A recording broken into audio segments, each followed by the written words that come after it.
Muy bien, tenemos este resumen del poema de salvación de Efesios capítulo 1, versículo 1 al 14, que hemos estudiado el día de hoy, ¿verdad? Y hemos descubierto que esta carta fue escrita por Pablo desde una prisión junto con otras cartas llamadas las cartas carcelarias. Y el libro de Efesios tiene dos partes, ¿ok? Se podría decir la teoría y por otro lado la práctica. Capítulos del 1 al 3 sería la teoría importante, que es la doctrina que va ahora a involucrar la iglesia. Y en esta primera sección lo que vamos a encontrar nosotros es el énfasis de alabar a Dios por las cosas que Cristo ha hecho en nosotros. ¿Qué cosa ha hecho con nosotros? De acuerdo a las promesas hechas a Abraham en Génesis capítulo 12, Dios quería tener una familia, pero esta familia estaría constituida tanto por judíos como por gentiles. Pero en el Génesis, cuando fue escrita, solamente estaba Abraham. Sin embargo, la promesa dice que todas las familias de la tierra serán benditas en el hijo de Abraham, que es Jesús. Por eso es que decimos que el real misterio revelado es que Dios quiere reunir todas las cosas en Cristo Jesús. ¿Por medio del qué? Por medio del perdón y por medio de la gracia, el regalo que no merecemos, el regalo de Dios para con nosotros. Bueno, este es un bosquejo, ¿no? Y lo que hicimos nosotros fue leer literalmente el texto. Y la primera parte es el saludo de Pablo. Y Pablo saluda como un apóstol escogido para ser enviado, predicar el evangelio, sembrar iglesias nuevas. Y esto era un encargo divino, era la voluntad de Dios. Dirige esta carta a aquellos que se apartan del pecado, ¿sí?, para vivir para Dios. Eso es la palabra santos. Y aquellos que se consideran leales, fieles, no a una persona humana, no a un grupo, no a una asociación, no a una religión, sino a la persona de Jesús. Santos y fieles en Cristo Jesús. Y luego Pablo les desea dos cosas: gracia y paz, ¿no?, a ustedes de Dios, nuestro Padre, y del Señor Jesucristo. Es curioso porque esta carta, ¿no?, en la primera sección del 1 al 14 va a tocar a las tres personas de la Trinidad. En la segunda sección del estudio, la lectura que hemos hecho el día de hoy, encontramos las bendiciones espirituales en Cristo Jesús. Y a su vez, encontramos nosotros que hay una provisión espiritual de parte de Dios, y luego Dios habla acerca de cómo y por qué, cuáles son las bases de esa bendición. Vamos por partes. El verso 3 nos dice la provisión espiritual. Dice, bendito sea. Y a continuación, 3 líneas abajo, dice, quien nos bendijo. Es decir, yo debo bendecir al que me bendice. Es interesante porque dice, bendito sea el Dios y Padre. Otra vez menciona a las dos personas de la Trinidad, correcto. Bendito sea el Dios y Padre de nuestro Señor Jesucristo. Y este Padre tiene que ser bendecido. Así que, hermano, si tú has sido bendecido por Dios, no debería quedarte otro camino, sino que adorar a Dios. Pero adora a Dios por la motivación adecuada y correcta. ¿Cuál es? 1, Él es Dios. Y 2, Él me ha bendecido. Ok, el Dios y Padre de nuestro Señor Jesucristo, que nos bendijo con toda bendición espiritual. Inicialmente, las bendiciones espirituales son las que más necesitamos. Muchas de ellas se convertirán en tangibles. Bendición espiritual en los lugares celestiales en la persona de Jesucristo. ¿Cuáles son las bases para esas bendiciones? La encontramos a continuación del versículo 4 al verso 14. Y hemos descubierto 3 verdades importantes. Que el Señor nos bendice habiéndonos elegido. 2, nos bendice habiéndonos redimido. Y 3, nos bendice sellándonos.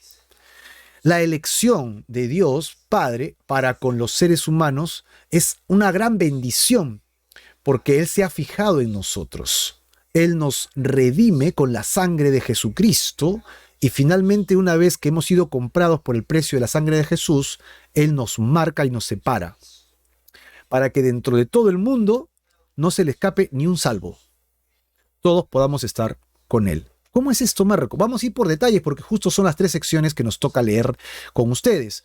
La elección que Dios hace para Él mismo la encontramos en el verso 4 al 6. Dice que Él nos escogió, nos seleccionó, Él nos chequeó en Él antes de la fundación del mundo. Es decir, desde antes de que el mundo existiera, Él ya había puesto los ojos en ti. Tú dirás, ¿y eso cómo puede suceder? Es que Dios está en el pasado, está en el presente y está incluso en tu futuro, ¿sabes? ¿No? Hay cosas que todavía no haces y Dios sabe qué vas a hacer. Y así también Dios sabía que tú ibas a entregarle tu vida al Señor. Y si no lo has hecho, hazlo. Y cuando lo hagas, pues Dios sabía cuándo lo ibas a hacer. Y si lo haces y no eres honesto, Dios sabe que no eres honesto, pero cuando lo hagas honestamente, Dios sabía que lo ibas a hacer honestamente. Él conoce todo, Él es omnisciente, ¿no? Omnisapiente, ¿no? Y Él es omnipresente, está en todos los tiempos también a la vez. Así que nos escogió en Él antes de la fundación del mundo para que nosotros fuésemos dos cosas. Aquellos que estemos apartados del pecado para vivir para Él, santos y sin mancha. Hablando de santos, la palabra santo se aplica en la iglesia y en la Biblia de una manera interesante porque la santidad no es algo que se obtiene como un premio. Hoy día me convierto y ya soy santo. No. La santidad son acciones prácticas, ¿no? Que todos los días voy creciendo en ellas poco a poco y voy siendo cada vez más santo y voy sacando las manchas de mi vida. Esto es delante de Dios. Ojo, que no es santo para que el mundo me vea, es santo a los ojos del Señor. Ok, en amor, Dios me escoge, me hace todo esto en amor y me predestina para que yo pueda ser adoptado como un hijo suyo. Vamos a ver que como hijo yo tengo herencia. Esto es fabuloso. Y esto lo hace por medio de la persona de Jesucristo. Mira, por el puro afecto nada más de esa voluntad que Él tiene para salvar, porque Él podría decir, yo ya me cansé de Marco me tiene hasta acá, ¿no? Ya entonces simplemente, chao Marco, siguiente, next. Sigamos con Gloria Pérez, con Laura Arias, con Juan Morán, pero Marco ya me cansó. No, hay un afecto de parte de Dios para Marco y para ti, para mí, ¿no? ¿Y esto para qué? Para que yo lo alabe, hermano. Eso es, para que yo le alabe de la gloria de su gracia con la cual nos hizo aceptos en el amado. La palabra aceptable es que me agració, me llenó de su gracia. Es decir, Él me recibe a pesar de quien soy. Eso es lo que Dios hace. Obviamente, Él me recibe como soy, pero Él me motiva al cambio. Él no me recibe y me dice, ya, te voy a aguantar pecador, Marco, como eres. Él me recibe, pero para el cambio, para la santidad, en el amado que es Jesús. Así que acá está la elección. Dios me elige, me llama, y Él llama a toda la humanidad. Juan 3:16 dice, porque de tal manera amó Dios y no dice a los elegidos, dice al mundo. Dios llama a todos, y en el momento que tú recibes a Jesucristo, te convertiste en un elegido, en un llamado. Dios ya sabía de antemano que tú lo ibas a hacer. Eso es básicamente.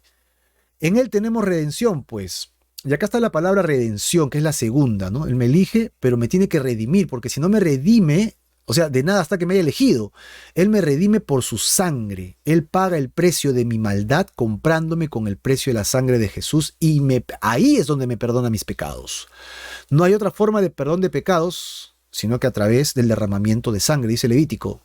Y es Jesús quien derrama su sangre para perdonar mis pecados y redimirme, según esa riqueza maravillosa que Él tiene de sobreabundar y en darme la inteligencia y la sabiduría para andar en esta vida, y entonces me da a conocer el misterio de su voluntad.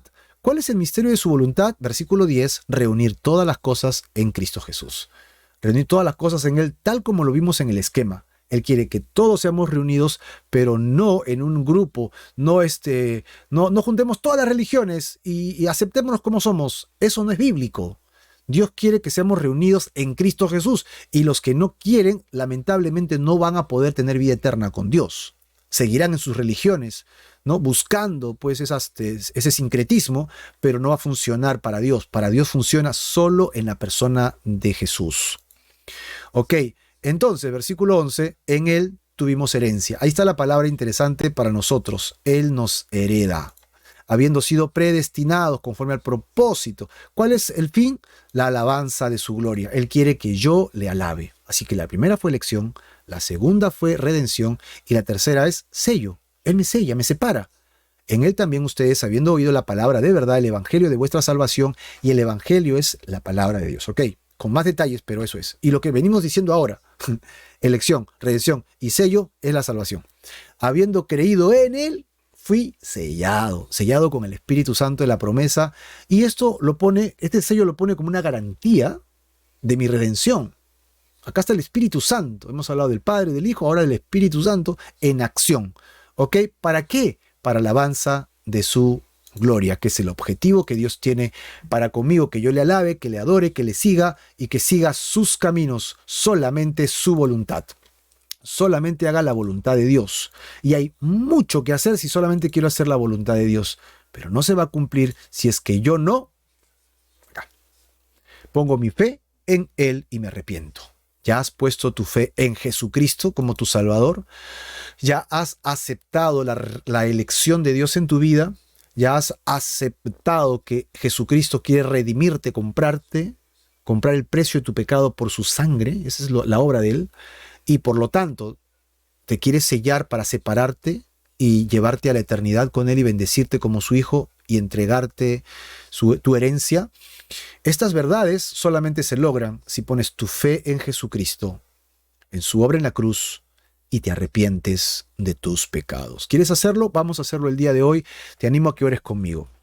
Si quieres hacerlo de corazón, repite esta oración de corazón o pon tus propias palabras y elige al Señor. Ya no elijas más el pecado. Señor, reconozco que soy pecador, que he hecho lo malo delante de tus ojos. Señor, que me he inclinado a las cosas de este mundo, pero siento tu llamado en mi corazón.